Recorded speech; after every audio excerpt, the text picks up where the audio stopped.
мега төсөл гэдэг хоёр засгийн газрын хооронд юу яригдчихсэн, яамдын хооронд юу яригдчихсэн. Улс төр гэдэг юм уу Монгол улсын макро эдийн засгийн сарлж чагсаалтад Монгол орны нэр орно гэдэг нь бол байгаа болохоор ерөнхийдөө үйлдвэрийн дотоод үйл ажиллагаанд оролцох. Монголоор дүүрэн популистуудад өрсөлдөө орлын дунд гарсан. Өөрөөр хүний эрхлэгчлэн хууль бусаар шууд халдаж байна. Тусантаа хэрэгжүүлж байгаа хөтөлбөрийн ерөнхийлөгчөөс санал орж ирээ. Тэгээд үндсэндээ энэ за ер нь энэ 21-р зууны олон улсын харилцаанд олон зоримог алхмуудыг хийх шаардлагатай. 2009 оны 10 сарын 6-нд энэ оюутлогын гэрэл зурсан баггүй.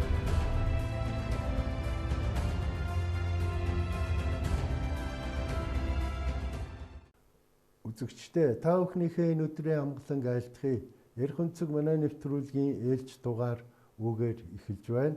Бид энэ удаагийнхаа нэвтрүүлгээр эрчим хүчний системийн өнөөгийн байдал төлөв сэдвээр ярилцахаар зочноо орж ирүүлсэн юм аа. Би ингээд зочноо танилцуулъя. Ноён Ёндон Гомб үндэсний эрчмийн аж үйлдвэрийн хөгжлийн нийгэмлэгийн гүйцэтгэх захирал иймэрхэн байна. За бидний урилгыг хүлээж авч манай студид ирсэн танд баярлалаа. За өрсөнд баярлалаа. Тий, тэгээ хоёлаа ер нь бол одоо энэ нэвтрүүлгийнхээ эхэнд би энэ одоо танаас салбарынханд баяр хүргэе гэж ингэж бодож байна. За баярлалаа. Тий, өвлийн их ачааллыг амжилттай давлаа одоо танаас салбарынхан. Тий, бид одоо ард иргэд бид за аж үйлдвэрийн одоо юу гэдэг манай бүх салбарынхан одоо өнтөө сайхан үйлчлөө цахилгаан тасалж одоо бас янз бүрийн юм болсонгүй. Бид ч одоо энэ намар 11 сард их айжлаа. Ер нь бол тэр үед чинь нэлээ одоо хэсэгчл тасалж өрөөд ийм юмуд явж исэн боловч ингээд одоо амжилттай давлаа. Энд одоо бүх энэ салбарын одоо ажилтан албан хаагчийн бүх улсад нь одоо баярлалаа л гэж хэлээ да хэрэглээ. За баярлалаа. За тэгээ хоёул ярилцлага эхлэе. Энэ өвлийн их ачааллыг одоо амжилттай давахад ямар хүчин зүйлүүд нөлөөлөв вэ? За тодорхой хэмжээний хүчин чадал нэмэгдсэн. Нэгдүгээр бөөрөлжүүдийн цахилгаан станцын эхний ээлж ашиглалтанд орлоо. 150 мегаватт. За хоёрдугаарт Багнуурт батарейн хураагуурын станц 50 мегаватт ашиглалтанд орсон. За гуравдугаарт гэх юм бол өмнөх жилүүдэд ер нь Оросын холбооны улсаас авах чадлын хязгаар бол 240 мегаватт байсан. За тэрийг манай холбогдох мэргэжлийн хүмүүс Оросын талтай тооцоо судалгаа за тэгээ бас нэлээдгүй техникийн ажил хийсний үр дүнд 340 мегаватт авдаг тийм ээ 100 мегаваттаар нэмж байгаа гэсэн үг байхгүй. Тэгээд ингэсэн тэгтээ яг хуу бодлогын хувьд бол Оросын холбооны улсаас одоо тэр 340 мегаватт нь хүрч авах тийм зорилго тавиагүй аль болохоор бага авах ягаад гэвэл энэ чи үнэтэй цахилгаан шүү дээ.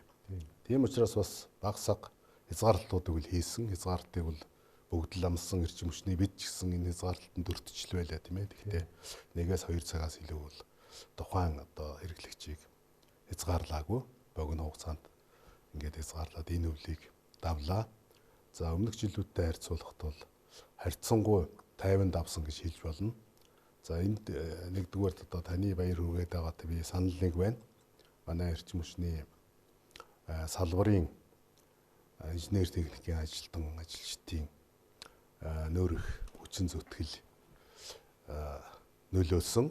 За хоёрдугаарт ер нь байдал бол хүнд байсан учраас бас өвлийн бэлтгэлийн ажилд хаана анхаарч нэлээд сайн хангасан.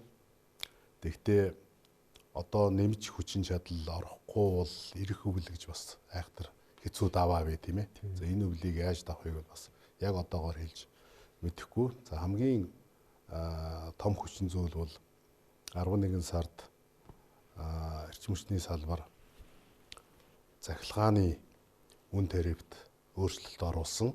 За энэ бол бас нэлээд тийм сэтгэл санааны дэмжлэг өгсөн гэж бодож байгаа.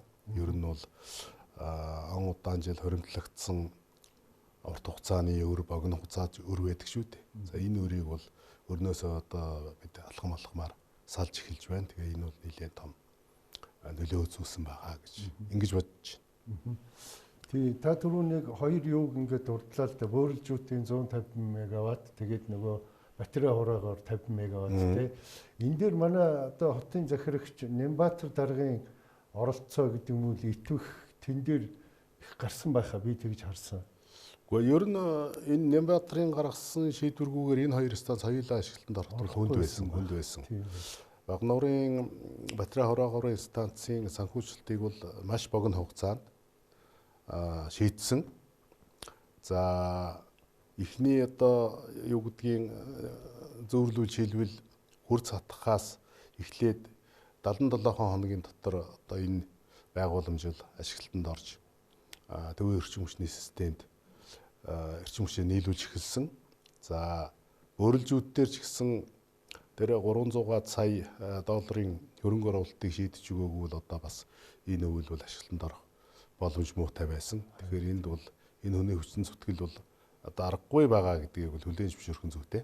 Харин тийм байна. За тэгээ одоо ингээд эхэлсэн явж байгаа ингээд төслүүд байна. Энэ Баянгийн цахилгаан станц гэдэг чинь 600 мегаватт илүү тий. Энэ талаар тэгэхээр яг зүгээр ер нь бол юу л да. Би нэг хэд хитэн тоо дурдаад явцдаг юм уу гэж байгаа. Тэгэхээр нүүрсээр ажилладаг дулааны цахилгаан станц гэхээр томоос нь дурдах юм бол саяны тэр Баянгийн 600 байгаа тийм ээ. За бөөрөлжүүд чинь нэмэгдэн шүү дээ 600 болно. Бүр 600 болох. Тий. За 2 дугаар цахилгаан станцын өргөтгөлгээ 300 мегаваттаар төлөвлөж байгаа тийм үү. За тэгээд дархан зал 70 задгад гэдэг 50 мегаватт. 5 толгойн 450. Ингээд бас одоо суур хүчин чадлыг нэмэгдүүл нэлээд том ийм төслүүд төлөвлөгдөж байгаа. За нэгэнтээ энэ орж байгаа чадлын тухай эхэлсэн учраас бас ер нь тусны яриад явчих гэж бодож байна. За усан цахилгаан станц эгийн голыг бол төлөвлөөд байгаа тийм ээ 310 мегаватт. За зүгээр хөвхний хувьд бол би энд бол нэг сайн итгэхгүй байгаа. За Эрдэнэ бүрэн бол орж дараа 90 мегаватт. За Байдргийн усан цахилгаан станц гэдэг 30 мегаватт энэ бас нэлээд дэмжлэг сайтай явж байна. За төвийн бүсд энэ ус хоригдлуурын цахилгаан станц гэдэг 100 мегаватт төлөвлөж байгаа. За салхи станцууд одоо байгаа хүчин чадал бол 155 мегаватт. Шинээр төлөвлөж байгаа нь бол 250 мегаватт байна. За энд бол их олон станц байгаа, энийг би нэрийн дурдж цагалдаад явах уу. За нарны станцууд одоо байгаа нь 130 мегаватт. Шинээр төлөвлөж байгаа нь 180 мегаватт байна. Тэгэхээр бас нэлээд тийм том одоо хүчин чадлууд нэмж орж ирэх нэ гэж ингэж ойлгох нь зүйтэй. За хоригдлуурын систем тийм ээ. Сая тэр 50 мегаватт гэ багнуурах гэдээ ярьлаа. Тэгэхээр хоригдлуурын системээр 5 ийм одоо объект төлөвлөгдөж байгаа юм байна лээ. Мандлих 100 мегаватт, чойрих 100 мегаватт, өмнө говийн 10 мегаватт, мянгаддих 15 мегаватт, тамсгих 12 мегаватт гэдэг. Энэ бас нэлээд том чадал. Тийм. За дээр нэмэхэд сая Дорж ханд сайд нөгөө Дубайд хуралд орохдоо энэ арабын одоо том хүмүүстэй уулзаа тий уулзсан энд нэг 600 мегаватт гिचүү да тийм үү. Нарны цахилгаан станц гээд үндсэндээ тохирчих шиг боллоо. За энэ олон чадлууд маань нөгөө дамжуулах сүлжээгээ хөгжүүлэхгүйгээр одоо юу ч болохгүй. Үйлдвэрсэн цахилгаанаа бид нэр хаанаас хаа хүртэл дамжуулдаг байх ёстой.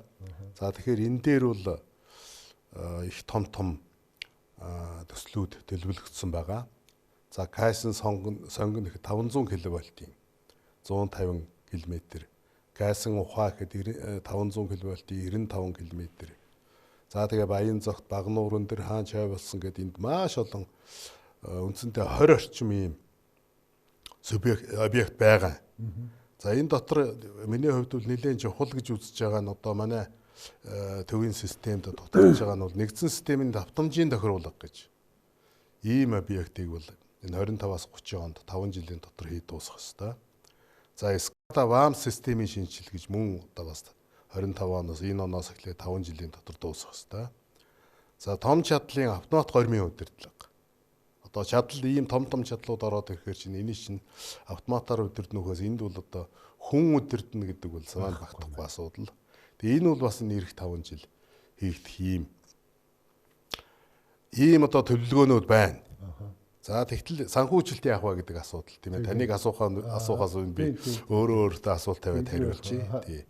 Тэгэхээр төсвийн хязгаарлалт байдал бол энд нөлөөлнө. Улсын төсвөөс энэ одоо объектуудыг бүрэн санхүүжлэх гэхэд бол ямар ч боломж байхгүй. Тэгэхээр гадаадын хөрөнгө оруулалт тийм ээ. Ногоон санхүүжилт гэдэг ийм юм руу одоо найдахаас өөр замгүй болж байгаа. Үн тариф шинжилснээс хойш энэ олон улсын байгууллагууд, гадаадын компаниуд Монгол улсын эрчим хүчний салбарт сонирхлоо илэрхийлж байгаа. За ер нь ч үн тариф одоо яхаас өмнө шинжилгэхээс өмнө бас та бүхэн санаж байгаа. Жишээлбэл Их Британий гадаад хэргийн сайд ирээд нэлээд томоохон тоо амлаж ийсэн тийм ээ. Тэгтэл тэрбум евроч. Тэгсэн. Тэг 1.3 тэрбум евроч л их л том тоо байсан. Тэгэхээр энэ төслүүд бол хэрэгжих боломжтой. Тэгэхээр үндсэндээ бол энд ямар нөхцөл шаардж ийм гэхээр одоо Монгол улс энэ хөрөнгө оруулалтын орчныг сайжруулах шаардлагатай. Гадаадын хөрөнгө оруулалтын хуулинд бол өөрчлөлт орох ёстой гэж би ингэж ойлгож байгаа. За энд би ямар юмд их найдаж ийм тэгэхээр нөгөө Дор чанд шадар сайдраа толгойлуулсан эрчим хүчний реформын үндэсний хороо гэж биш үү? Тэгэхээр энэ хорооны хийсэн танилцуулгад би оролцсон. Тэгээ бас нэлээд юм ойлгож авсан. Ерөнхийдөө за яг аахар шахар бол алдаа бол байлгүй л яхав. Гэхдээ үндсэн концепц бол надад бол маш их таалагдсан. Тэгэхээр энэ хороо бол энэ дээр бас нэлээд тийм үүрэгтэй оролцох байхаа, энэ хорооны ажлын үр дүн гарах байхаа гэсэн ийм одоо итгэл найдвартай байна да. Тий, тэр танилцуулган дээр гарсан уу? Би зүгээр нэг зарим тоог би энэ Дорчонд цайдын өөрийнх нь фэйсбүүкээ хуудсаас авсан. За. Би тэрийг үзэгчтэй бас хэлээд өгчий гэж бодлоо л доо. Энэ хоёр улстай цаадах чинь гэрээ хийсэн юм байна. Цаадах чинь жоохоо одоо шадар сайд маань.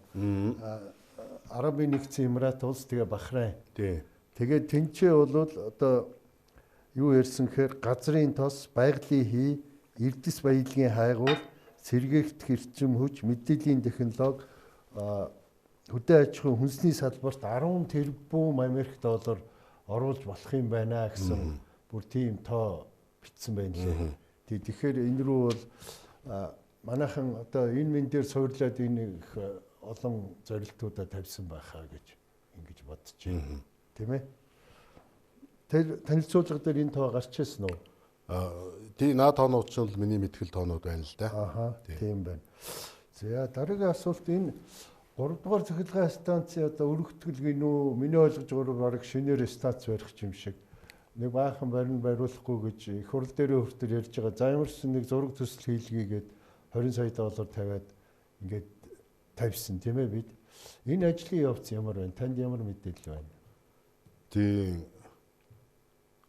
Техникээс эдийн засгийн үндэслэл хийгдсэн төсөл юм байна. Тэгээ техник эдийн засгийн үндэслэл бол энэ станцыг барих уу барихгүй юу гэдэг л асуултанд хариулдаг. Нэг бол тийм, нэг бол үгүй. Тэгэхээр юуг үндэслэж ийм одоо хариулт өгдөг юм бэ гэхээр энэ төсөв төртг нь ямар байх юм бэ? Хөрөнгө оруулалт нь ямар байх юм бэ гэж. Тэгэхээр 1.3 тэрбум евро гэсэн ийм тоо бол яригдж байсан тийм ээ. Тэгэхээр ийм үнээр бол энэ станцыг ер нь бариулах ёсгүй байсан. Тэгэхээр техник эдийн засгийн үндэслэл дээрээ тулгуурлаад тодорхой хариу өгөх хэрэгтэй байсан л да.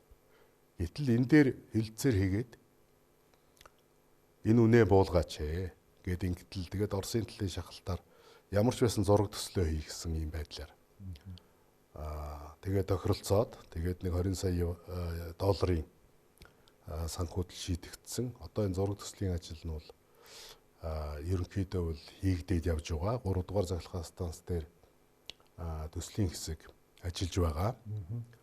За сая 3 дугаар цахилгаан станц дээр энэ төрийн хүчин компаниуд нэг менежерүүд томилоод байгаа шүү дээ. Тэгсэн харин тий. Тэнд нэг шинэ хүн очсон. За тэгэхээр энэ бол одоо 3 дахь шинэ болохоос биш манай эрчим хүчний салбар шинэ хүн биш л дээ. Тэгээ эрчим хүчний яамны сэргээт эрчим хүчний хэлцийн дарга байсан ангараг гэж залуу очсон байгаа. Герман боловсралтай ийм залуу. За энэ залуу ерөнхийдөө бас энэ төслийг хариуцж аваад ингэж явж байгаа юм байна л. Тэгээ яг ангараг даргын хүсэлтээр би бас хурлууд нэлээд оролцсон. Тэгээд миний одоо өгж байгаа зөвлөгөө бол энийг зураг төсөл дээр маш одоо нэгтнэм ба оролцож, сайн шахаж, одоо сайн зураг төсөл хийх хэрэгтэй. За сайн зураг төсөл хийсний дараа бол эргээд одоо нэг барилга ухсралтын ажил явуулахад бол дахиад нэг шинэ гэрээний асуудал яригдана да тийм ээ. Тэгэхээр энэ гэрээ бол дараагийн асуудал. Энэ дээр үнэ буулгаж чадахгүй юу гэж. Зүгээр миний бодлоор бол энэ Оросуудын тавьсан энэ анхны том үн бол ер нь бол зүгээр одоо техник эдийн засгийн үндслэлээр тулгуурснаасаа илүү улс төрийн нөхцөл байдлыг, улс төрийн шаардлагыг үндэслсэн болов уу гэж ингэж бодож байгаа. Гол нь энэ Орос-Украины дайнтай холбоотой болов уу гэж ингэж бодож байсан.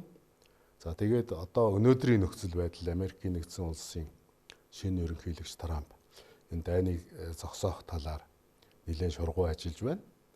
За хэрвээ энэ дайн зогсчих юм бол мэдээж геополитикийн нөхцөл байдал дагаад өөрчлөгдөнө. За тэр үед энэ цахилгаан станцын үн тариф хөрөнгө оруулалтын хэмжээ багасхыг бас үгүйсэхгүй. Ийм л байдалтай байгаа да.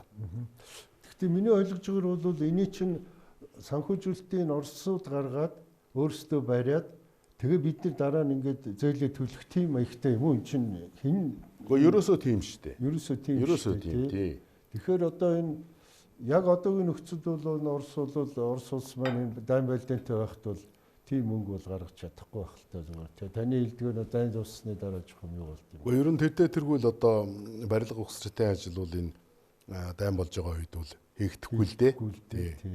Тэгэхээр одоо тэгэл ирээдүг хараад л сууж яхаас өөр арга алга.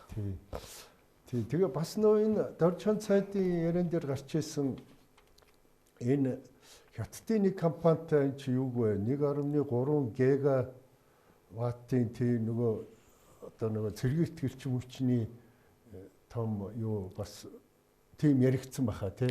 Гэхдээ миний мэдж байгаагаар бол энэ батарей хорогоор станцаар хятадын компанитай нэлээд тийм том төсөл хэрэгжүүлнэ гэж ярьсан байлээ. Тэрний нэг одоо эхнийхэн шатны энэ Багнуурын 50 мегаватт байхгүй юу? Энийг хийсэн тэр Innovation гэж компани байгаа. За энэ бол дэлхийд нэлээд алдартай.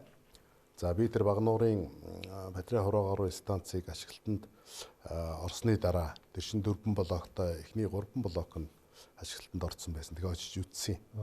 Тэгээ энд үзэхдээ арга байхгүй одоо батарей хорогоорын станцын хамгийн сүүлийн үеийн технологийн ололтуудыг ашигласан юм байна лээ. Ялангуяа тэр нөгөө хөргөлт талдаа. Тэгэхээр батарей станц чинь их халдаг гэж шүү дээ тийм ээ. Зэнийг авч явахтаа ч халдаг, алдаж явах цааш халдаг юм эд. Тэгээ тэрний хөргөлт нь бол нөгөө найдвартай ажиллагааных нь хамгийн чухал сэдэв байдаг. Тэгээ тэрэн дээр бол хамгийн сүүлийн үеийн технологиг хэрэгжүүлсэн. Тэгээ би энэ компанийг хүмүүстэй танилцсан, ганц хоёр үг солилцсон. Тэгээ ер нь маш найдвартай компани юм байна даа гэж ойлгож байсан. Тэгээд тэндээс би юу ойлголоо гэхэд эдгээр энэ ганц ийм станцаар бол тогтохгүй юм байна. Тийм. Би нэг энэ Улаанбаатар хот зохион байгуулсан. Улаанбаатар хотын бүсэлсэн хөгжлийн гээд нэг тийм ярьцлага зохион байгуулагдаа. Тэгээд тэнд би нэг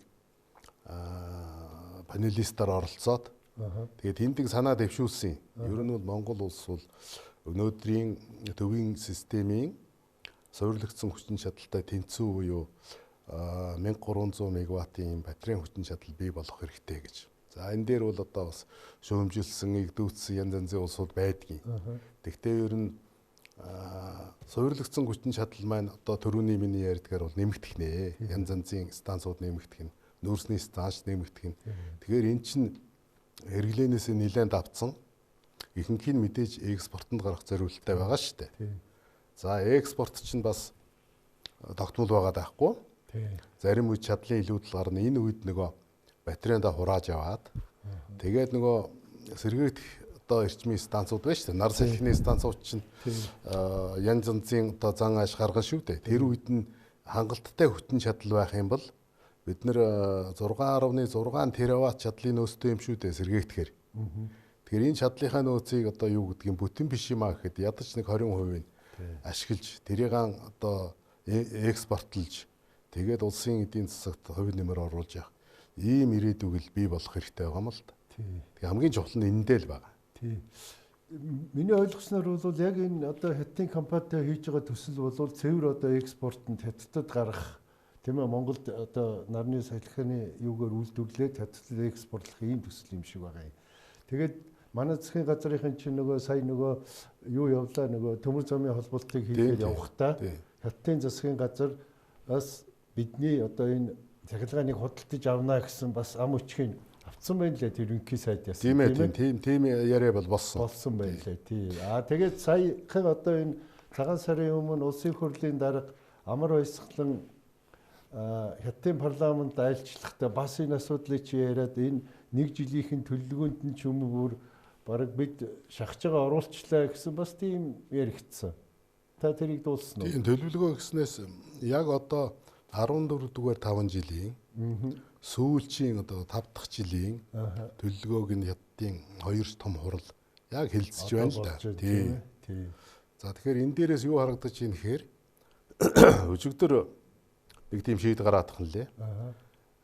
Гангийн үйлдвэрлэл тэгсэн байна. Илүүдэлтэй байгаа учраас энийг одоо багасгана гэж. Тэгэхээр эн чинь юу гэсэн үг гэхээр манай нөгөө 5-7 кооксчих нүүрснээс олж авдаг орлого чинь байхгүй бол багаснаа гэсэн үг.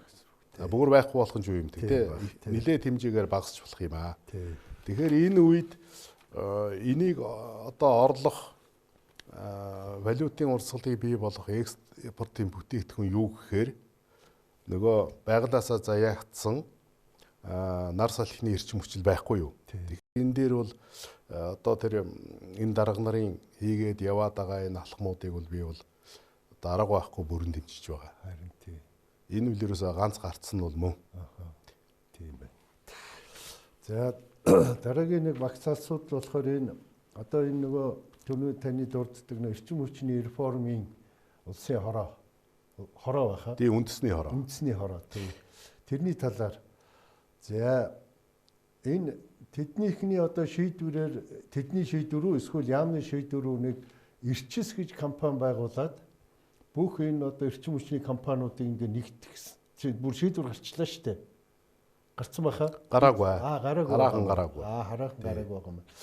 Би нөгөө танахны эрчим хүчний тэр нөгөө Facebook группт байдаг. Тэгээд тэн дээрээс танаахан тэрийг маш их эрцэргүүч байна дотроо. Энэ яагаад ингэж байгаа юм? Тэрний одоо зөв буруу тал нь та бүхний. Гэхдээ яг 2000 онд эрчим хүчний тухай шинэ хууль батлагдсан тийм ээ. Энэ хууль батлагдахаас өмнө манай эрчим хүчний салбар бол босоо тогтолцоотой байсан. За эрчим хүчний удирдах газар гэж байлаа. Энэ удирдах газрын харьяанд 32 одоо байгууллага тэр үед бол компани гэж байгаагүй шүү дээ. Байгууллага харьяалагддаг. За бүх асуудлыг техникийн болон санхүү эдийн засгийн бүх асуудлыг эрчим хүчний удирдах газар шийддэг. Ийм байсан. Өөрөөр хэлбэл энэ байгууллагууд байна. Одоо харьцангуй бие даасан бос байдлаар ажилладаг байлаа л да. За шинэ хууль гараад энэ дэлхийн жишгт нийцсэн ийм тогтолцоороо бид нар орсон. Өөрөөр хэлбэл үйлдвэрлэгч компаниуд эрчим хүчийг дамжуулах компаниуд, түгээгч компаниуд гэдэг ингээд хуваагдаад тэгээд борлуулалтын системийг нэг худалдан авагчтай загвар гэж ингэж болгоод ингээд цаашаа хөгжөөд явах уу гэтэл нөгөө үн тариф нь зогсон одоо олон жил зогсон байсан учраас энэ загвар маань яг одоо эцсийнхэн байдалд хүртэл үр дүнгээ үзүүлж чадаагүй. За тэгэхээр энэ бол одоо би юу гэж хэлэх гэж байна гэхээр энэ бол дэлхийд өнөөдөр оршин тогтнож байгаа шилдэг загвар аа. Тэгэхээр энэ Ирчис гэдэг компани энэ загварыг өөрчлөх гээд байна уу? Тий. Одоо Ирчис гэдэг бол надад нөгөө хуучны эрчим хүчний удирдах газар гэсэн тэр агентлаг л санаанд орж ирээд байгаа байхгүй. Ингээд нэг гарцаа ингэдад бүгдийн тийм үү? Тэгээд одоо ингээд энэ дэлхийн нийтийн мөрдөж явдаг энэ загвараас ухраад инх юм бол холион бантан болно гэд би бол биччихэл байгаа шүү дээ. Холион бантан болно шүү гэд. Тэгвэл яг хуу бид нар энийг жишээлбэл худалдаа аж үйлдвэрийн танхим дээр эрчим хүчний зөвлөлт гэж байдгийг. Энэ дээр хилцээд ерөнхийдөө бас юу юуг нэг тийм одоо чанга дугаар эсэргүүцэх нь хаашаа юм. Тэгтээ ер нь ажиглая. Энэ одоо эрчис гэдэг нь ямар байдлаар ажиллах юм, яах юм. Тэр хууль нь хизээ батлагдах юм. Хууль батлагдах явцад ер нь юу болох нь вэ? Ажиглая гэсэн байдалтай л байгаа. За хувь хүний үзэл бодлыг асууж байгаа бол би бол нэгэнтээ ажиллаад эхэлсэн. Тэгтээ эрчим хүчний салбараас өөрөөс нь шалтгаалаагүй зарим үр дүндээ хүрч чадаагүй энэ одоо байдлыг бол хамаагүй одоо энэгээр оролдож болохгүй гэсэн ийм бодолтой байгаа. Тий, та түрүүн бас яриандаа дурслаа. Энэ эрчим хүчний компаниуд руу одоо энэ төвөөс одоо тийм бет томилж явуулж байгаа юм байна шүү дээ. Энэ улсуудын эрх үүрэг одоо ямар үүрэгтэй юм? Зүгээр миний ойлгосноор тэр танахны бичээд байгаагаар болохоор эн чинь нөгөө нэг 3 одоо эрх барьж байгаа 3 намаас одоо баг мандатаа ч гэх юм уу баг хуугаад авсан улсууд л очиод байгаа юм шиг байгаа юм. Тэр одоо мэрэгжлийн улсууд очиод байна уу? Эсвэл үнэхээр одоо тийм намын томилгоотой үлүүтгэх итгэхэд очиод байна. Би бол тэр 3 дугаар станцаас бусдыг нь бол мэдэхгүй байна. Мэдэхгүй байна уу? Тийм, мэдэхгүй байна. За 3 дугаар станц дээр бол ямар ч байсан эрчим хүчний хүн очсон. Тэгээд тэр одоо аль намынх нь юм би бас сайн мэдэхгүй байгаа. За. Тий. За тэгээ бас нэг 2 хүн ирэхийн гинлээ гэсэн нэг тийм сураг байсан тийм ээ. Тэгэхээр яг энд бас нэг 2 талаас нь харах зүйтэй л дээ. Нэгдүгээрт за том төслийн одоо ажил хэрэгжих гэж байна. Тийм ээ, яригдж байна. Тэгэхээр станцын ерөнхий инженер гэдэг хүн одоо өнөөдрийн байдлаар бол маш их хүнд нөхцөл ажиллаж байгаа шүү дээ. Бүх ерөнхий инженерүүд. Яагаад гэвэл нөгөө чадлын дутагдалд орчихсон. Бүх тоног төхөөрөмж нь ажилдаг. Ийм нөхцөлд бол ерөнхий инженер нөгөө техникийн бодлогоо хариуцаад одоо ингээд шинэ төсөл мөслгээд ингээд энд оролцоод шийдвэр гаргаад явахт бол хүндрэлтэй байгаа. Тэгэхээр би бол яг 3 дугаар станцын хувьд бол тэр өөр хүн томилоод тийм ээ яг энэ ажлыг хариуцуулаад ингээд явж байгаа нь бол зөв юм уу гэж бодож байгаа. За зүгээр энэ 3 намын шахааны асуудал байхыг би үгүйсэхгүй. За хэрвээ ингэх юм бол энэ мэдээж хэрэг бас л хөөрхөл хилам одоо бий болно шүү дээ. Шахааны улсууд ажил мэргэжлээ мэддгүй юм улсууд ороод ингээд бужигнуулаад унах юм бол тийм ээ. Тийм л бодолтой байна. За ер нь бол та энэ үндэсний хорооны одоо ажлын эхлэл гэх юм уу да. Одоо энд чинь энэ нөгөө инх цэцэг гишүүн бас манай энэ ярилцлаганд ороод ярьсан л да. Тэр үндэсний хороо манайх дотор их олон бүлгүүд гэх юм уу хилцүүд бий болоод ингээд тус тустай ажиллаж байгаа юм байлаа. Нэг хуулийн одоо боловсруулах ч гэдэг юм уу эсвэл нөө компани бүтцийг сайжруулах тэр гэдэг олон юмнууд дотор ажиллаж байгаа юм байна лээ. Энэ талаар танд ямар мэдээлэл байна? Ер нь одоо тэр хууль мөл нь минийхэр бол их л удаан л яваад байх шиг санагдах юм чинь. Гэхдээ одоо энд юу гэж хэлэх гэж юм нэхэр түргэн хийж болдог байсан бол аль хэзээ хийчих байсан юм. Тэгэхээр ийм одоо том хавсарсан нийлмэл гэж ярьдаг шүү дээ бид нар математик дээр тийм ээ. Тэгштгэл гэж ярьдаг. Тэгэхээр энэ салуур бол бас нэлээд яг гүнлүүн ороод үсэх юм бол энд бол хэцүү асуудал зөндөө бий.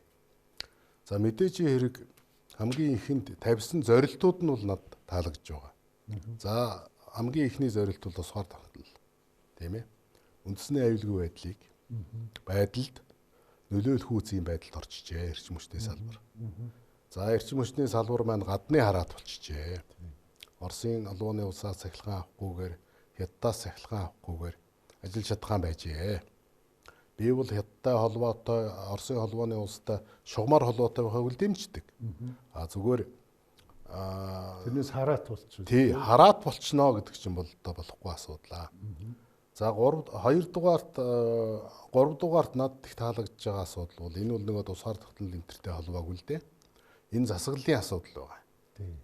Тэгэхээр одоо 25 компани байна гэж байгаа шүү дээ эрчим хүчний салбар тийм ээ. Яг энэ үйлдвэрлэл дамжуулалт түгээлттэй холбогдсон 25 компанийг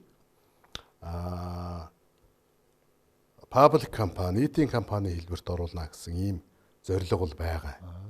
Тэгээ эн чинь юу гэсэн үг вэ гэхээр тухайн компаниудын хувьцааг тэгээ олон нийт нээлттэй болгоод ингээд олон нийтийн компани болгоно гэсэн ийм санаа шүү дээ. Тийм.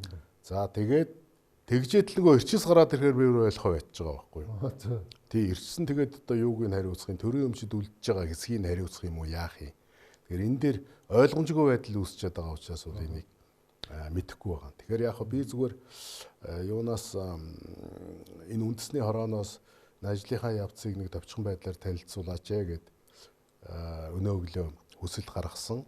Тэгээд тэрний хариу ирэх бах. Тэгвэл би юу гэж бодож ийн гэвэл энд хийгдэж байгаа ажлууд бол их тийм нарийн яхуур ийм ажил. Энэ бол нэлээд нухаж байж энэний ард гарах хэрэгтэй. Тэгэхээр энийг нэг олон түмэнд дэлгээд байхгүй болов гэж. Тий. Жишээл мэрэгжлийн би энийг бас сайн мэдэхгүй байна шүү дээ. Надаас одоо юу гэдгийг зөвлөгөө авах хэмэл би бол дуртай ял оролцсон то. Тэгээд энд бол манай эрчмийн салбарын улсууд бас байгаа. Тэр хорооны бүрэлдэхүүнд. Тэгээ энэ ингээ явах ба. Гэхдээ энэ бол тийм хурдан хийгдэх ажил биш. Яг го төрөөнд нэг бас нэг хил ам гарсан тийм үү. Энд одоо 8 тэрбум төгрөгийн тэр хорооны төлөв. Тэгэхээр яг ингээд бараг уландаа орчихсон энэ салбарыг буцааж дээш нь татаж нэг Монгол улсын эдийн засгийн нөлөөтэй тэгээд энэ хөгжлийг дэмжиж явдаг салбар чирж явдаг ийм салбар болохын тулд зүгээр миний бодлоор бол 8 тэрбум төгрөг юу ч биш. Одоо би эндийг тоо хэлээ тий л да. Энэ тооноос ойлгохдох бах. Энэ салбарын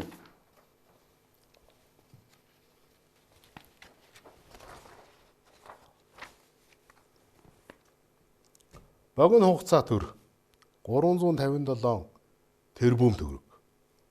Урт хугацаа төр 1820.8 тэрбум төгрөг.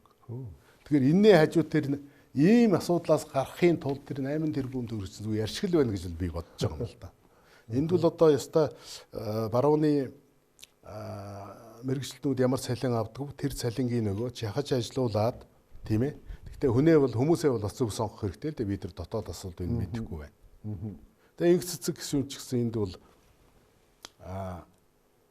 энэ тодорхой хэмжээний мөнгө төгрөгийг өгч одоо ажлыг хэлэх хэрэгтэй шүү дээ. Тэгтээ яг их хурлын гишүүдийн цалин ч бас сайн болцсон юм билээ. Би мэдээгүй байсан чинь тий. 5-аас 7 сая. Тийм бас сайн болцсон юм билээ. Тэгэхгүй бол ингээд улсууд одоо ингээд нөө том реформ зарлчаад ингээд одоо үн нэмлээ өөр реформ чи юм уу гэд хэрэглэгчид ингээд шахаад байгаа байхгүй юу энэ чинь. Тийм учраас тэр нөө ажлынхаа явцыг бас иргэдтэй ч гэдэм үү энэ танилцуул зөв ойлгуулахгүй болвол нөгөө реформ том нэр чи өрдөө энэ үн нэмэрх ингээд дуусчихгүй гэд ингээд. Тэгээ энэ дээр би юу гэж бодож байна гэхээр за өдөр тутмынхаа ажлын явцыг танилцуулна гэдэг их хэцүү. Энэ бол их олон үйл мэдэх сэтгэл дээр ажилладаг байхгүй юу? Ингээ ажиллана, бодно, маргалдана.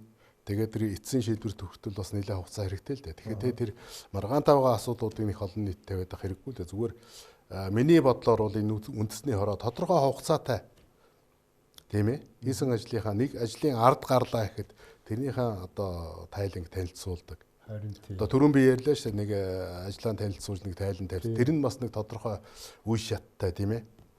Яг хоо зүгээр мэрэгжлүүлтнийхээ хүрээнд бол бас ажлаа бас танилцуулаад явж байгаа юм байна. Яг олон нийтэд гараагүй ч гэсэн тийм үү те. Тий олон нийтэд танилцуулахад энэ их хэцүү асуудал. Тий одоо нэг таа тэр одоо юу гэдгийг нэг асуудаар маргалтчаал тэрийг ингээд олон нийт танилцуулаад олон нийтээс дэмжлэг авах гээд байгаа юм уу яах юм чинь тэгээд цэвэр техникийн мэрэгжлийн салбар учраас энэ чинь ойлгох хүн би ойлгохгүй хүн биш үү.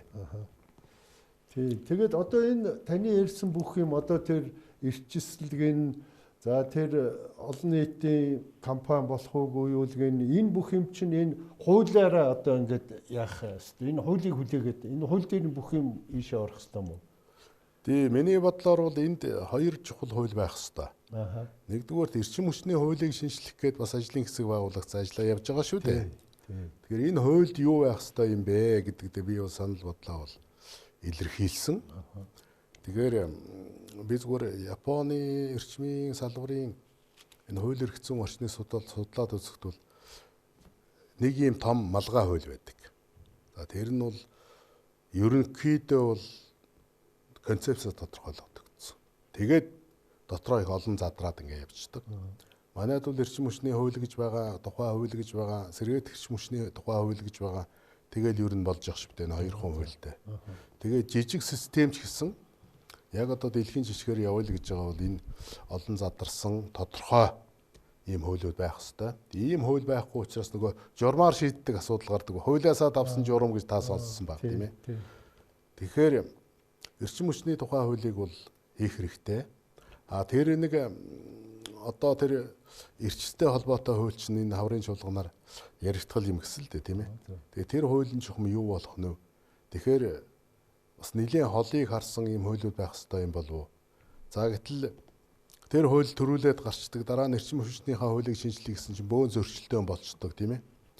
Тэгээд тэгсний оронд харин зүгээр энэ олон нийтийн компани болох асуудал бол одоо компани тухай хуулиар ч гэсэн одоо өнөөдрийн хүчин төгөлдөр үйлчилж байгаа хуулиар ч гэсэн нээлттэй л асуудал шүү дээ. Тэгээд тэр тэргүй үн тариф нэлээд өөрчлөгдсөн сонирхол татаад ирсэн энэ үед бол энэ ажил руугаа жаахан төлгөө ормоор юм бол удаал гэж одоо хувийн бодол тийм л байгаа. Тийм. За дараагийн асуудал энэ нөгөө эрчим хүчний зохицуулах хорооны тухай. Зүгээр энэ бол яг хуулиндаа бол одоо энэ байгууллага одоо хараа тусаар ажиллах хэрэгтэй. Тийм байгууллага юм шиг байгаа юм. Гэхдээ одоо тэгээ яг ингээд шийдвэр гаргаад ингээд үнийг нэг жоохон одоо хэсгийг багасхын дээр хүрэхээр л засгийн газар дээрээс нь одоо оролцоод ингээд ажил хийлэгдвэл юм шиг байгаа юм. Би зөв ойлгож байна уу энэ? Зөв ойлгож байна. Тэгэхээр энд учир шалтгаан бол их амархан. Эний чинь нөгөө эрчим хүчний тухай одоо шинэ хууль биш үү 2000 онд батлагдсан. Энэ хуулийг бид 1999 он гэхэд ер нь үндсэнд нь бол драфтыг хийгээд дууссан байсан. Тэгэхээр тэр ноорог дээр юу гэж байсан гэхээр энэ байгууллага маань улсын их хурлын байгууллага байна гэсэн юм одоо концепттэй байсан байхгүй юу? За яагаад ч юм 2000 онд батлагдахтаа засгийн газрын доор авчиад хийсэн. Өөрөөр хэлбэл энэ байгууллагын зохицуулагч нарыг уул нь бол улсын их хурлын чуулган томилох ёстой байтал ерөнхий сайд томилдог болчихгүй юу? Тэгэхээр томилсон хүнээ ерөнхий сайд чинь бас мэдэн штэ энэ чинь одоо буруу гэх юм аргагүй. Тэгэхээр энэ бол үе үеийн ерөнхий сайд нарын нэгдүгürt яг энэ асуудал дээр тийм ээ. Энэ оролцоод байгаа асуудал нь бол ерөнхий сайд нарын буруу бол ерөөсөө биш. Энэ тогтолцооны асуудал. Зүгээр хэрвээ зохицуулах байгууллага мэддгийм бол энэ эрчим хүчний үнийг яагаад ийм олон жил гацааваа гэдэг дээр бол хариуцлага бол бас дахиад үе үеийн ерөнхий сайд нар дээр бол яригдах хэрэгтэй. Тэгээ энэ яригдахгүй байх л да. Тийм. Яригдахгүй л дээ. Тэгээ одоо тэгээд энийг энэ тогтолцоогоо өөрчлөх юм нь энэ хууль мөл руугаа одоо оруулах байлгүй дээрх биш. Одоо ямар ч байсан юун дээр тэр эрчим хүчний тухай хуулийг шинжилнэ гэж байна шүү дээ. Тэн дээр бол энэ улсын их хурлын одоо байгууллага болгоно гэдэг үл ийм үг өгүүлрүүл явж байгаа. Тийм. Тэгжэл тэр улсууч хараа тусаар шийдвэрээ гаргаж энэ одоо үнийг бид нар ч одоо баг хэдэн жил 2000 оноос хойш гэвэл энэ чинь 20 хэдэн жил нэг үнэтэй явчихсан. Тийм шүү дээ. Тийм. Яг багсаг нэмэгдэл байсан л да. Тийм баха нэг хоёр төгрөгийн байсан. Тэр бол одоо энэ салбарын чинь нөгөө ашигтай үйл ажиллагааг бол хангахгүй л байсан. Яг сая би өөр ярьлаа энэ чинь бол алдагдaltaй ажиллаж байгаа гэж үрдэн шүү дээ. За ингээд энэ эрчим хүчний салбарын 25 компани байдаг гэж та сая ярьлаа. Эдний чинь одоо ингээд олон нийтийн болгоё гэд тийм санаанууд явж байгаа юм байна. Гэхдээ энэ 25 чинь зарим нь одоо энэ түгээх сүлжээч гэж байдаг, үйлдвэрлэгч гэж байна. Дамжуулагч гэж байна. Тийм ээ. Эдний аль нь одоо төрдөө бас зарим нь үлдэх ёстой энэ юм шиг байгаа юм. Тийм үү? Ер нь бол одоо 99 онд гарсан санагдаж байна үндэсний авилгын байдлын зөвлөлийн 0.5 тоод зөвлөмж гэж. Тэгээ тэрийг би харин зүгээр интернетээс хайгаад олдгүй юм. Тэгээ би тэр зөвлөмжийг нөгөө өөрийн гараар шахуу одоо хийж батлуулж байсан учраас сайн санаж ин л да. Тэгээд тэн дээр ямар үг өгүүлэр байдгийг гэхээр цахилгаан дамжуулах сүлжээ бол тэр мэтэл байна. Энд чинь бол хаач адилхан шүү дээ. Одоо жишээл харилцаа холбоон дээр бол сүлжээ нь бол шугамнууд тий шугамнууд нь тэр нь бол төрийн мэдэл байдагтай адилхан. Үйлдвэрлэл түгээлтийн асуудал бол одоо хөвжлөгдөж болно гэсэн ийм л утгаснаа тэнд байдгийг. Тэгэхээр дамжуулах компанийг би олон нийтийн компани болгож болохгүй нэ гэж ойлгож байгаа тийм ээ. Ягаад гэвэл эн чинь төрчин бас нэг тодорхой хэмжээний мэдлэлтэй байх хэрэгтэй. За та бодоод үзэлтэй. За жишээлбэл хувийн компани гарч ирлээ. Нэг хувийн компани. Нэг захиргааны станц барьлаа. За тэгтэл тий захиргааны станцын үн тийм ээ. Тэрийг мэдээ зохицуулахын төр оролцсон л доо. Тэгтээ эн чинь цэвэр одоо нэг зөөлөн зохицуулалт байхгүй. Хадуу зохицуулалт нь тэр компани чинь үйлдвэрлэсэн захиргаанаа шугамар дамжуулнаа да. За тэр шугам нь хэний мэдэл байх хэрэгтэй вөхөө төрийн мэдэл байх хэрэгтэй болж байгаа байхгүй юу. За тэр шугамаас гарч яваад цаана түгээх гээд тэр нь хувийн компани байж болно. Тэр нь хэрэглэгчтэй нөгөө захиргааныг хөргөж өгөх хэрэгтэй. Тэгэхээр айлын шатандаа нөгөө зөөлөн аргаар бол зохицуулахаараа бол үн тарифыг батлна. Гэтэл яг тэрэнд захирахгүй асуудал чинь наан хатуу аргаар барьдаг байгууллага чинь энэ дамжуулах компани чинь болж байгаа. Ийм л учиртай. Тэр чинь юу гэсэн үг вэ? Та нар одоо за 100 төгрөгөөр л нийлүүлвэл бид нэр тэрийг чинь дамжуулна. Тэрнээс дээш гарчвал бид нар дамжуулахгүй гэх юм уу? Үгүй тэр чинь зохицуулах хороо чинь тооцоо судалгаа хийгээд за таны тариф ийм байна гэж захиргааны станц батлаад өгнө шүү дээ.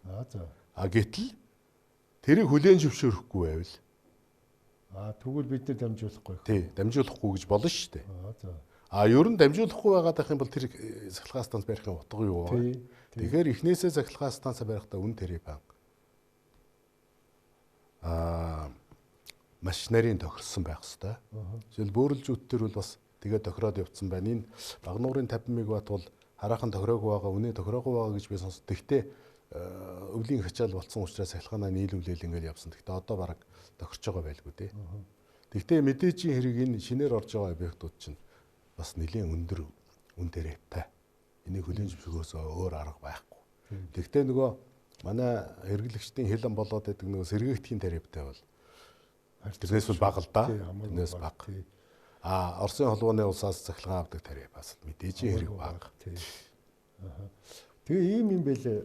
Одоо энэ нүүрсний станцууд манад одоо ажиллаж байгаа одоо хэтчмэж станц байд юм дээ. Тэгээ эдгээр чинь нөгөө нэг өртгөн ингээд өөр юм билээ ш. 4-р станц хамгийн бага өртгөр үйлдвэрлэдэг. Тэгээ бусд нь ингээд өсөө явцдаг. Тийм юм билээ. Тэгээд одоо энэ сүүл баригдж байгаа за бөөрөлжүүч гэнүү, баянч гэнүү эдгээр чинь одоо сүүлийн үеийн технологи ашиглаж байгаа байлгүй дээ гэж би боддог. Тэгж байгаа. Тэгэхээр энэ 4-р станцаас маань бага өртгөр гарч ирэх болов гэж бас найдах юм. 4-р станцаас бага өртгөр гарахгүй. Гарахгүй юу? Тий. Ягаад гэвэл энэ чинь тоног төхөөрөмжийн үн гэдэг чинь тухайн үед 4-р захиргааны станцын тоног төхөөрөмж ямар үнэтэй байсан тэртэй бол харьцуулахын аргагүй өндөр үнэтэй байгаа. За ер нь бол тэр үед бол нэг 1 киловатт чадлыг $1000 босгож ирсэн. Одоо 4-р захиргааны станц ашиглалтанд орж явах үед. За өнөөдөр бол ер нь 2000 бараг хүрчихэж байгаа да. За тэгээд нөгөө ямар технологи байх вэ тэнд чинь тийм ээ. Жишээл тэр хөхрийн яахын, азотын яахын чинь утаан дотор байдаг хортой байцуд биш үү? Ингээд энэ асуудыг чинь аваад үзэхээр тийм төрлийн төхөөрөмжүүд ороод ирэх юм бол энэ чинь үнэн нэмэгдээ явждаг. За гэтэл сүүлд одоо энэ Японы станцууд чинь тэгж шүү дээ. Нөгөө утаан дотор байгаа нүүрс төрөгчийн давхар эслийг барьж яваад тийм үү? Тэгээд тэрийг одоо нөөцөлдөг. Газар дагуур шахдаг ч юм уу. Тэгээд тэрийг бас хэрэгэлдэг технологи гарч ирээд тэрийг бас нэлээд том бизнес болцсон байна л да. Тэгэхээр тийм төхөөрөмж тавьчихвал бүр одоо $4-5 мянган болоод явчихна 1 киловаттын үн. Тийм. Тэгэхээр үл тэгж 4-өөс баг гарна гэсэн ойлголт байхгүй. Дөрөв бол одоо юу гэдгийг цагийн сайханд баригдсан станц. Тийм ээ. Зүгээр би энд бас нэг зарим тарифыг би бас үзэгчтэй бас танилцуулж гэж бодсон юм. Энд дээр нүүрсний цахилгаан станцууд 1 киловатт цагийг одоо цахилгааныг 50-аас 150 төгрөгөөр үйлдвэрлэдэг гэж байна. За импортынх нь болохоор 8 цент буюу 280-аас 300 төгрөгөөр бид нар авдсан байна. Сэргээлтийн ч юм уч болохоор 12 цент буюу 450-аас 420-аас 450 төгрөг төлдөг юм байна одоо бид нэр. бид нар ч яг хэрэглэгч бид нар болохоор нэг л үн төлдөг. А энийн цаашаа ингээд хуваарлахтай. Энийг одоо тэгшгдэгч гэдэг юм уу? Хөөхөө энэ 4-р цэцлэгийн станц бол хөөхөө хамгийн бага юугаар өртгөөр үйлдвэрлэчихэд тэндээс авж байгаа юм их бага байд юм ба шүү дээ. Тэр нөгөө сэргийгдэх рүүгээ их төлбөрүүд нь явцдаг. Үгүй сэргийгдэх наад одоо дарханч байна, тээц хоёрч байна. Тэр харин бүгдөө л нүүрснээс 50 төгрөг гэдэг чинь бол буруу байна. Буруу байна уу? Тэгээ буруу тэр үйлдвэрлэлийн өртөг гэдэг чинь эдгээр чинь 100 тохиол явчихж байгаа. За. Тэг. Яг хоо ер нь бол 4-р захилгаанаас бүгдийн чирч яваа. Харин чиржил явж байгаа. Захилгааны үйлдвэрлэлээс гадна санхүүгийн хувьд бүгдийн чирч яваа байхгүй. Тийм байна тий. Тэгээ энийг одоо үйлдвэрлэж байгаа газар ахиухаа одоо өгч гэж юм уу? Энэ тэгшдэх бодлого маань одоо зөвүүлэх гээд байна л да. Гэхдээ одоо энд ч нөгөө өрсөлдөөн бий болох нөхцөл байхгүй болчих байхгүй юу? Одоо нэг худалдан авагчтай загвараас дараачийн шатвал өрсөлдөөн зах зээлийн загвар руу орох ёстой юм. Гэтэл 4-р захилгаан станцтай үнээр өрсөлдөх станц байхгүй болчиход байна. Шатлаар өрсөлдөх станц одоо бас байхгүй болчиход байна. Одоо энэ бөөрөлжүүд тэр Баянгийн 600 мегаватт тэр одоо ажилд ороод ирэх юм бол энд нэг тодорхой хэмжээний өрсөлдөөн үүсгий. Өрсөлдөөн үүсгээр хэм баг үн тийм ээ санал болгоно тэр захилгаан станц илүү ачаалах хэрэгтэй байхгүй. Өнөөдөр тэгт эсрэгээр яваа үз. 4-р станц хамгийн бага үнэтэй мөртлөө. Тэгээд хамгийн одоо тэгээд зайлвал ер нь хамгийн ихээр захилгаанаа нийлүүлж л байна л да. Тэгээд тэрнээс илүүгээр нийлүүлж чадахгүй байгаа. Харин тэр төмөр хоёуг дарга бахаа тий бас манай студиудээр яг энэ зовлонг л ярьж ирсэн зайлвал бид нар хамаг одоо захилгааны үйлдвэрлэж чад хамаг мөнгө нь тэр сэргийгдэх рүү явцдаг. Бид нар засвараач бүтэн хийж чадахгүй сууж илгээл зайлвал. Тиймэрхүү юм ярьжсэн. За та бүхэнд нэг 10 хүрэхгүй минут байна. 5-6 минут л байна. Энэ танд ямар мэдээлэл байна? Энийг Солонгосын засгийн газрын тусламжаар энэ 10 аймагт нэг дулааны станцууд барих төсөл нэг бараг 3 жилийн өмнө хийсэн байна. Тийм. Эдгээр энэ одоо энэ ажлын явц нь ямар байна юм? Ер нь энд бас нэг юм хэлмээр байна. Одоо ямар нэгэн төслийн санхүүжилт ингээд амлагдлаа шүү дээ. Тэг маш хурдан энийг хийх хэрэгтэй. Энд хугацаа яваад байх тусам төслийн чинь үн нуглараад өсөөд идэг байхгүй юу? Харин тийм. Тэгэхээр энэ тэр 300 сая одоо долларын Солонгосын засгийн газрын хөнгөлөлтөө зээл эн чинь яригадаад миний мэдхээр л одоо 10 гаруй жил болчихлоо. Тий. Тэгээ эн чинь одоо тэгээ аймагуудын дулааны станц гэж уул нь эхлээл яригадаад байсан шүү дээ. Тэгээ шийдэхгүй засгийн газар дамжиж явсаар байгаа. Тэгээд одоо нэг юм шийдэгдэж байгаа. Тэгээ яах вэ? Одоо бол миний ойлголтоор бол ажлууд нэг юм яваад байгаа юм шиг байна лээ. Зүгээр хэвлэлийн мэдээлэл харж байхад бол нөгөө 50 бэх төрийн нарийн бичгийн дарга аймагуудаар яваад ажлынхын явцыг шалгаад яваад байна гэсэн нэг тийм мэдээ байсан. За ямар ч байсан тэр ажлууд явж байгаа болов уу гэж ойлгож байгаа. Тий, би зүгээр энэ талаар бас нэг өөрөө хувийнхаа бас мэдээлэл олж авсан. Тэгсэн тэр дээр юу гэж үнэхээр энэ төсөл бараг дампуурах гэж байгаа юм байлээ гэж. Тэгээ яасан гэсэн чинь анх нөгөө тавьсан өртөг одоо таны хэлснээр бүр хэд дахин өсөө явцсан. Тэгээд нөгөө энэ 10 аймагт эхлэх гэж байгаа 9 аймагт эхэлсэн юм байна. Тэгээд энэ ажил нь одоо 3 жилийн дараа нэг 20-30% явж байгаа юм биш үү?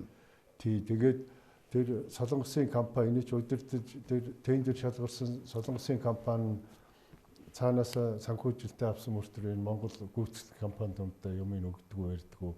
Бөөл хэлэн болол Солонгосынх нь одоо тэр банк наашаага энэ компанид аудит энэ төр оруулахар болсон энэ төр гээд бөө хэлэн байгаа юм байна гэж би тийм мэдээлэл авлаа.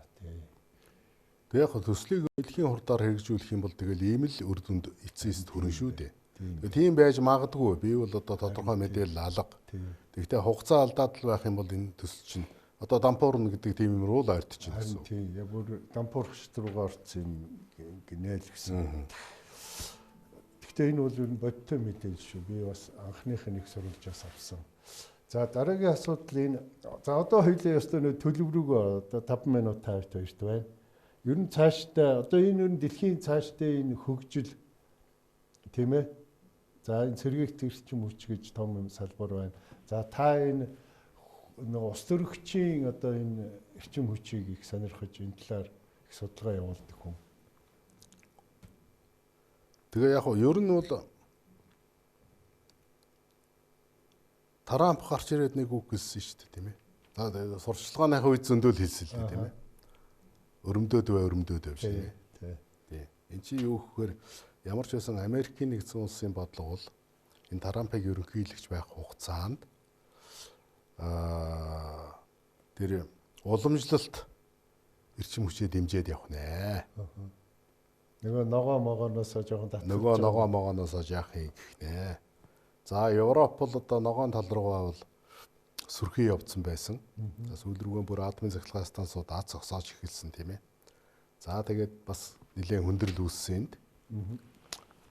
Тэгэхээр санаж байгаа яг Орос Украины дайн эхэлсэн хавар Европын холбооч нь цөмийн эрчим хүчийг ногоон луга тооцдог болоод эхэлсэн тийм үү. Тэгэхээр одоо дэлхий хаашаа явж байна гэхээр ер нь энэ байгаа юм дээрээ тэгэнтэй ашиглаа сурчсан энэ нөөцөө энэ чинь уул нь одоо 40 50 жилийн нөөцтэй л гэж ярьдаг шүү дээ нефт нутришн тийм ээ. Тэр энийг бол ашиглая. За тэр болтол шинжлэх ухаан техникийн хувьс бол өөрөө шийдлүүд бол одоо гаргаад иж болох юмаа гэсэн ийм байдалтай. За гэтэл улс төрөгчийн хувьд бол жишээлбэл Япон, Хятад, Европын зарим орнууд, Европын холбоо гэж ярил л да тийм ээ. Одоо том үр дүн түрээд байна. Саяхан би Mitsubishi Heavy Industry гэдэг компаниас нэг мэйл ирээд манай одоо мэдээлэлтэй танилцж байж болно гэд. Яг өмнө 4-р цэцлэг станцын төсөл дээр энэ Mitsubishi Heavy Industry нэг вакцины хариуцж ажиллаж ирсэн.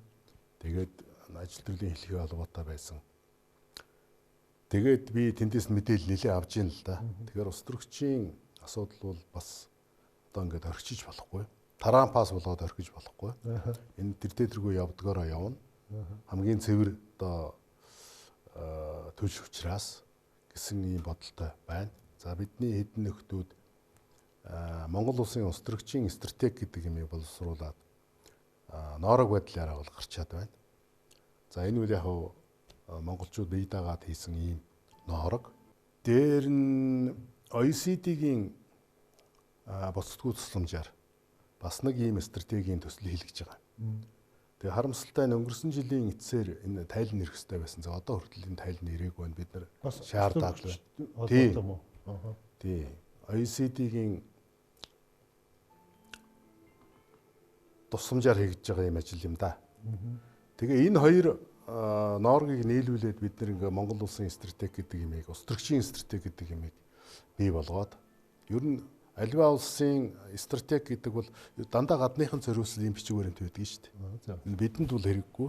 Гадныхан стратегийг үзээд эдний бодлого, концепц юм байдаг юм байна, стратеги юм байна гэд энэ сонирхож болох улс уу, болохгүй улс уу гэдгийг шийддэг байхгүй юу.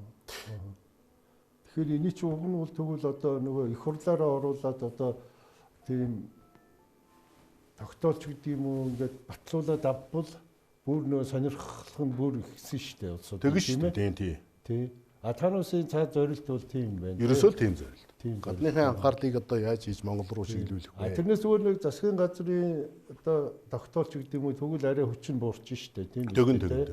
Тий. Ер нь бол гол зорилго бол ийм шүү дээ. Та сонссон байж магадгүй. Богдын металлургийн зохицлуур гэдэг нэг том зохицлуур байдаг шүү дээ. Эднийх чинь энэ 14-р 5 жилийнхаа хугацаанд ерөнхийдөө нэг тийм концепц гаргацсан. Энэ коксоо татгалзаад хайдрожин металлуржи буюу ус төрөгчийн металлурги гэдэг юм руу орё гээд. Тэгэхээр нөгөө ерөөсөө л нөгөө 5-7 юм чинь ингээд одоо аль талаас нь үзэж яахан бүрхэгдүүл болоод байгаа байхгүй. Тэгэхээр л би бол юу гэж бодсон гэхээр тэр сэргээрт хэрчим хүч экспортлох асуудал бол одоо ойрын зорилт юм байна. Хоёрдугаар зорилт бол энэ ус төрөгч рүү орох. Тий, үйлдвэрлэж хят руу одоо экспортлох асуудал бол чухал юм байна. Дотоодын хэрэглээг л мэдээж хайж болохгүй л дээ. За. Манай нэвтрүүлгийн цаг өндөрлсөн байна. Тэгээд одоо эрчим хүчнийхээ салбарын өнөөгийн байдал одоо цаашдээ ойрын ирээдүйн талаар та одоо их сайхан тайлбар хийлээ. Баярлалаа. манай үзэгчид бас их мэдээлэлтэй тэгээд сонирхолтой байсан байхаа гэж найдаж байна. Таны цаашдын ажилд амжилтыг хүсье. За баярлалаа. Та бүхэн ч амжилт хүсье. Баярлалаа. Үзэгчтэй манай өнөөдрийн нэвтрүүлэг үүгээр өндөрлөж байна. Дараагийн дугаараар уулзтараа түр баярлалаа. Мега төсөл гэдэг хоёр засгийн газрын хооронд юу яригдчихсэн, яамдын хооронд юу яригдчихсэн. Улс төр гэдэг юм уу Монгол улсын макро эдийн засгийн сарлж гсалтад Монгол орны нэр орно гэдэг нь бол байгаа болохоор ерөнхийдөө үйлдвэрийн дотоод үйл ажиллагаанд оролцох. Монголоор дүүрэн популистуудаа өрсөлдөө арлын дунд гарсан. өөрөөр хүний эрх хэрэгчлэн хууль бусаар шууд халдчихсан. Тусантаа хэрэгжүүлж байгаа хөтөлбөрийн ерөнхийлөгчөөс санал орж ирээ. Тэгээд үндсэндээ энэ за ер нь энэ 21-р зууны олон улсын харилцаанд олон зоримог алхмуудыг хийх шаардлагатай. 2009 оны 10 сарын 6-нд энэ оюутлогын гэрэл зурсан баггүй.